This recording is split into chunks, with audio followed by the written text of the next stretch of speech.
Which of the music videos would you say is your favorite?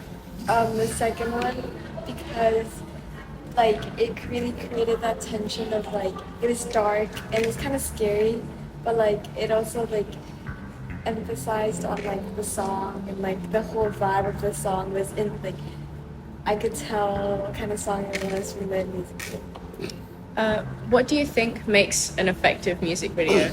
So I think like firstly the visuals has to be attractive, like it keeps you watching the video, and also it has to match the type of music. So like you're listening to the music, you're vibing to the music, but what you're watching also has to match the vibe.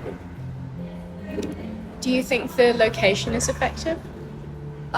Yeah, because as Ivan said, like the visuals really matter. So if you're playing like a high tempo song and you're at like a very calming scenery, it doesn't really match and you just kind of lose the connection with the music. So I think location's really important. Would you say the background is effective as well? Yeah, but I feel like the background isn't like super important. Like I'm saying it is, but not like the most important thing I'd say is definitely like the main character, like the thing that's really in the center.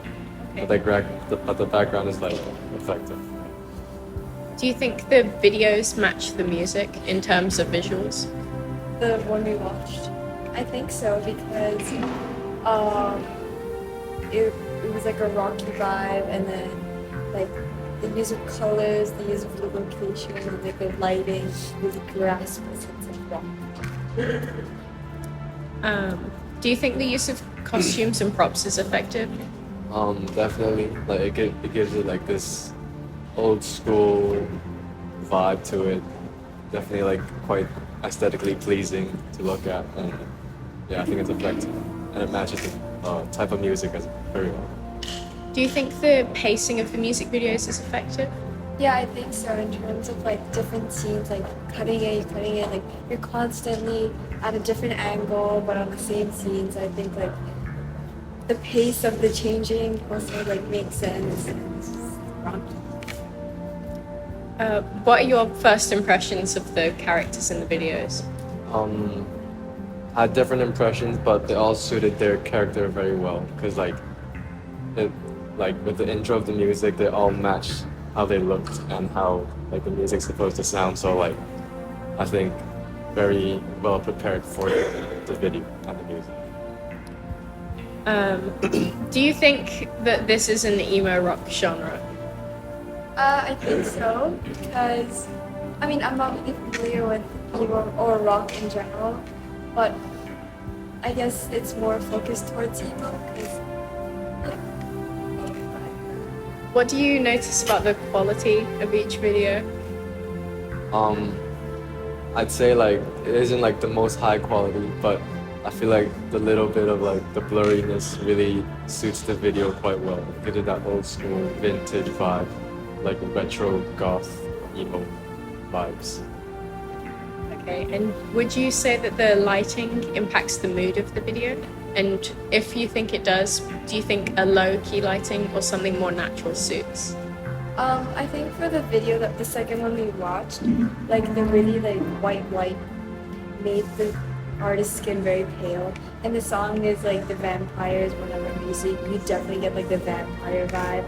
So I think it really depends on like what kind of song and what kind of genre you're doing, but it does matter. Okay, thank you. Now I think we need to show you some social media pages. Yesterday you were on my back just to get my time.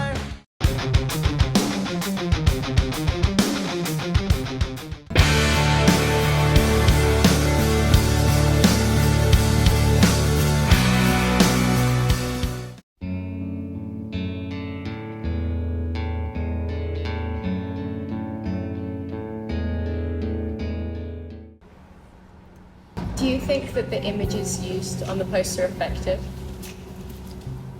Yeah, definitely, because you can get the sense of like the concert pictures, you can get like a sense of how much fun it was for the audience and for the artist as well. So, and like the use of color, it definitely set the tone of what kind of artist they are. Do you think the color schemes are effective? Yeah, like each individual page has their own like theme of colors, so I'd say it really matches. Like some are like more orangey, some are more dark, some a little bit more bright. So I'd say very effective and attractive. Do you think the use of texts, like the bios underneath posts, were effective? To be honest, not really, because it's just kind of like, I don't know.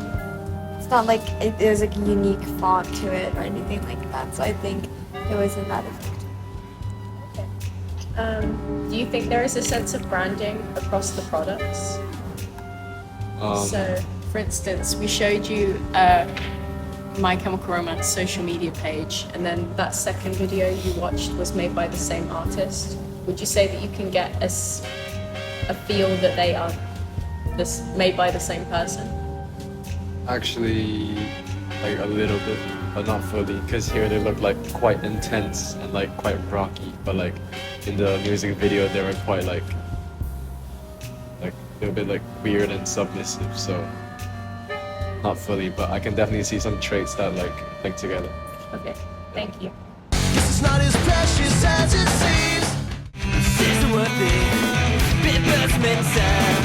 You say it's by the city, boss of mine. Say what I wanna say. Now I will tell you what I've done for you. 50,000. What kind of cover do you think you prefer? A photo or something hand-drawn? I think in terms of if you want to match like the genre and all that, I think the hand-drawn one, you get more sense of type. But, and also because personally I just like the hand-drawn ones better. They're very cute, so. We can't ask the second question, but do you think the cover reflects the genre well for each of the album covers? Yes, it has like a feel of authenticity in it. Like it really suits the type of music that it's playing, and like you can kind of feel your surroundings when you see the image. Like it's quite dark. It's quite like you can say sad in a way, and it's quite like gothy vibes as well. So I'd say you get so it's effective for the music. Okay, thank you.